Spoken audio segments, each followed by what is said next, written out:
जी, देखिए कैंसर का मतलब होता है uncontrolled multiplication of the cell. आप सभी का फिर से हमारे चैनल K24 न्यूज़ हिंदी में स्वागत है। मैं रिपोर्टर हरी आज आया हूँ लखनऊ के शहर में। डॉक्टर पंकज श्रीवास्तव जीवक आयुर्वेदिक के संस्था के डॉक्टर हैं और उनसे आज कैंसर रोग के बारे में परामर्श लेंगे, जहाँ पर लोगों का कहा जाता है कि कैंसर रोग से आखिरकार बहुत सारे लोग जो मरीज हैं वो हार जाते हैं। उसी बीच हमारे जो डॉक्टर साहब हैं क्या कहते हैं कैंसर के मरीजों के लिए और कैंसर की शुरुआत कैसे होती है और उन्हीं से जानते हैं। चलिए, स्वागत है सर आपका।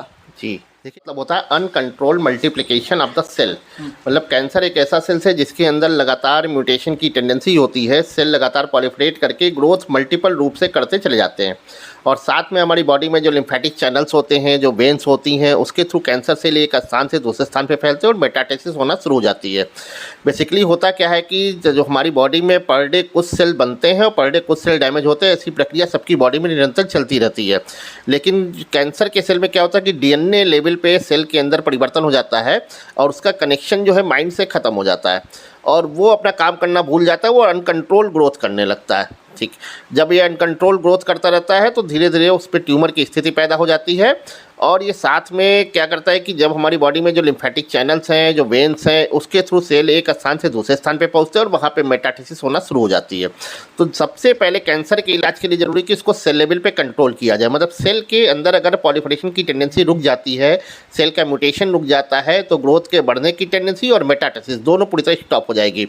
फिर हम उस ग्रोथ को धीरे धीरे डिजॉल्व करेंगे, छोटा करके डिजॉल्व करके श्रिंक करके छोटा करके उसको धीरे धीरे खत्म करेंगे। ठीक है जी, बताएं मरीज को कैसे महसूस होगा कि मुझे कैंसर हुआ है, क्या कैसी शुरुआत कैसे होगा?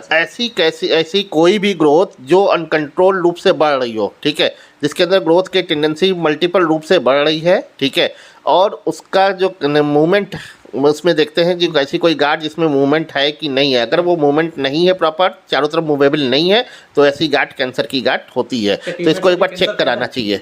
ट्यूमर से भी कैंसर फैलता है? नहीं, ट्यूमर सब कैंसर नहीं होते, कुछ ट्यूमर ही कैंसर होते हैं। लेकिन ट्यूमर की पहचान करना जरूरी है कि कौन टाइप का सेल है वो, है ना, उसी से पता चलेगा हमें कैंसर है या नहीं है।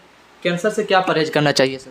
कैंसर सबसे पहले तो हमें जो आजकल का खान पान है, केमिकल युक्त खाना, ठीक है, वो सबसे ज़्यादा हमें डिस्टर्ब कर रहा है। हमें जो रिफाइंड का यूज कर रहे हैं हम लोग, चीनी का यूज कर रहे हैं, ठीक है, ये सब सारे कैंसर को फैलाने वाले तत्व हैं। जो हम फल लेते हैं उस पर वैक्स कोटेड फल होते हैं, इस तरह के फल से बचना चाहिए।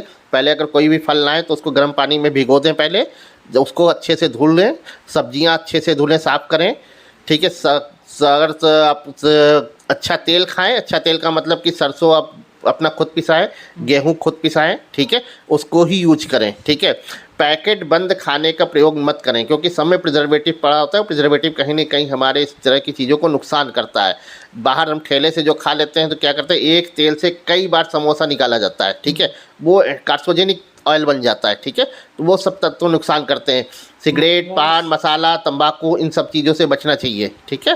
मैंने एक वीडियो देखा था, एक कैंसर उनका बोला गया कि हम मोमोज खाने से, वो नशा कुछ नहीं करता था मगर उनको मोमोज खाने से कैंसर आ गया था। क्या ये बात सही है? नहीं, फास्ट फूड तो नुकसान करता ही है, बताए ना, उसमें किस तरह का केमिकल प्रयोग हो रहा है, जो चटनी जाती है उसमें किस तरह का चीज़ें, मेयोनीज जो जैसे है वो आपको सबसे नुकसानदायक है चीज़ें। तो ये सब कहीं ना कहीं जो केमिकल से युक्त चीज़ें हैं उससे बचना चाहिए हमें। फास्ट फूड नहीं खाना चाहिए, हेल्दी फूड्स खाएं आप। मांसाहारी में भी कैंसर का रोग उत्पन्न होता है क्या? नहीं, ऐसा नहीं है, लेकिन मांसाहारी खाने और पकाने का तरीका सही होना चाहिए, ठीक है। कैंसर के लिए नहीं तत्व है, लेकिन कैंसर उसके साथ जो चीज़ें हैं वो जिम्मेदार जरूर होती हैं कि हम किस ऑयल का प्रयोग कर रहे हैं, हमने उसको ढंग से पकाया है कि नहीं पकाया है, ठीक है, ये सब कार्सिनोजेनिक तत्व बनते हैं। अक्सर कहा जाता है कि चिकन की हड्डी से कैंसर नहीं है, चिकन की हड्डी से नहीं बनता। हम क्या खा रहे हैं, ठीक है, हम जो चीज़ ले रहे हैं उससे प्रयोग, क्योंकि आजकल क्या सब बॉयलर है चीज़ें, ठीक है। अगर हम देसी मुर्गे का सेवन करते हैं तो उससे नुकसान नहीं है, लेकिन जो चीज़ें ये चिकन में भी दो तरह की क्वालिटी होती है ना, ठीक है, तो हम किस तरह की चिकन का उपयोग करें ये मेन उपयोग है, ठीक है, ठीक है। हम क्या खा रहे हैं इसका बड़ा महत्व है, हमें वो चूज करके खाना है हम क्या खा रहे हैं, ठीक है, इसका महत्व। आज सब्जियों में, फलों में, आजकल जितनी अनाज पैदा हो रहे हैं सब में कीटनाशक दवाएं डाली जाती हैं, ठीक है, तो कहीं ना कहीं वो सब भी नुकसान करती हैं। सर, बड़े बड़े हॉस्पिटल में केमो लगाने से जो पेशेंट के कुछ दिन को जब आयु बढ़ जाती है, क्या केमो लगाने से जड़ से खत्म होगा? कैंसर देखिए का? मॉडर्न थेरेपी में 3 टाइप्स ऑफ ट्रीटमेंट है, ऑपरेशन, रेडिएशन और कीमो। जहाँ पे कट लगता है वहाँ पे सेल्स का म्यूटेशन कहीं ना कहीं बढ़ता है, सेल्स के अंदर पॉलिफरेशन की टेंडेंसी बढ़ती है। उसको रोकने के लिए फिर डॉक्टर रेडिएशन और कीमो प्लान करते हैं। रेडिएशन और कीमो का काम क्या है? सेल्स को जलाना। लेकिन जब हम सेल्स को जलाते हैं तो आसपास के गुड सेल्स भी कहीं ना कहीं प्रभावित होते हैं। उससे क्या होता है, आगे जब कीमो बंद होता है तो उसके बाद मेटास्टेसिस होना शुरू हो जाती है, दूसरे ऑर्गन में कैंसर के सेल फैलना शुरू हो जाते हैं। हमें उसको रोकना है कि वो चीज़ें ना बढ़ें, ठीक है। पेशेंट की इम्यूनिटी सरप्रेस हो जाती है, पेशेंट की इम्यूनिटी जितनी खराब होगी जितनी उतनी कैंसर के पनपने के चांसेस ज़्यादा बनेंगे। एसिडिक नेचर में कैंसर के तत्व ज़्यादा बनते हैं, ठीक है। तो इन सबको ध्यान में रखना है मुझे। क्या जीवक आयुर्वेदिक सर कैसे काम करता है कैंसर के लिए?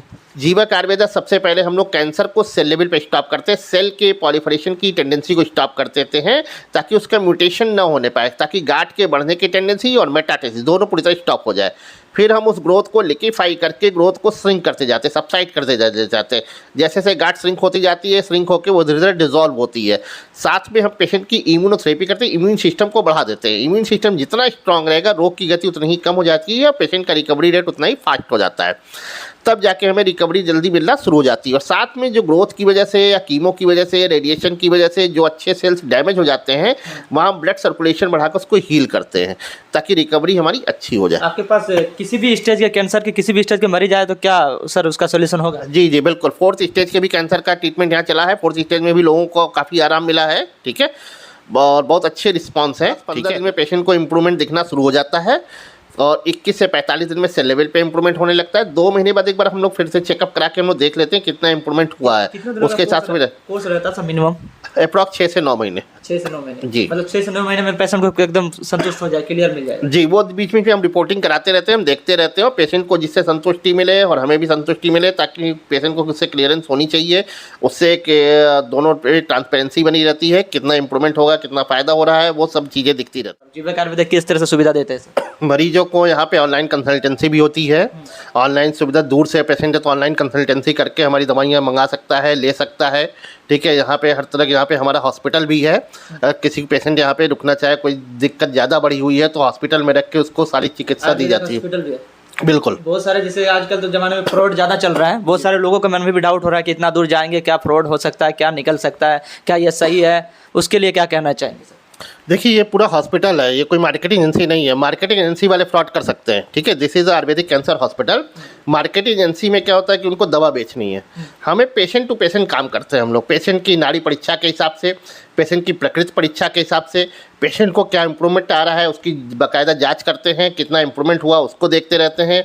ये सब क्राइटेरिया देखते हुए हम लोग पेशेंट का ट्रीटमेंट करते हैं। ऐसा कोई ऑनलाइन आपसे दवाई मंगाया तो क्या उसको पेमेंट पूरा लगेगा कि डिलीवरी का समय? नहीं नहीं, पूरा पेमेंट जमा, क्योंकि हॉस्पिटल हमारी कोई मार्केट एजेंसी से है ना, मार्केट एजेंसी की तरह नहीं है कि हमारा उनसे कोरियर वाला कोई टाई अप नहीं है, तो पेमेंट पूरा करके ही आप दवा मंगा सकते हैं। आपके जीवक आयुर्वेदा में क्या क्या ट्रीटमेंट किया जाता है सर? हमारे यहाँ कैंसर का मेन हॉस्पिटल है, ये कैंसर के लिए हम लोग मेन ट्रीटमेंट करते हैं, बाकी सभी चीज़ें देखी जाती हैं। हाँ, बाकी किडनी स्टोन है, आर्थराइटिस की पे है, ठीक है, अस्थमा है, ठीक है, इन सभी चीज़ों का इलाज किया जाता है यहाँ पे। जी सर, बहुत बहुत धन्यवाद।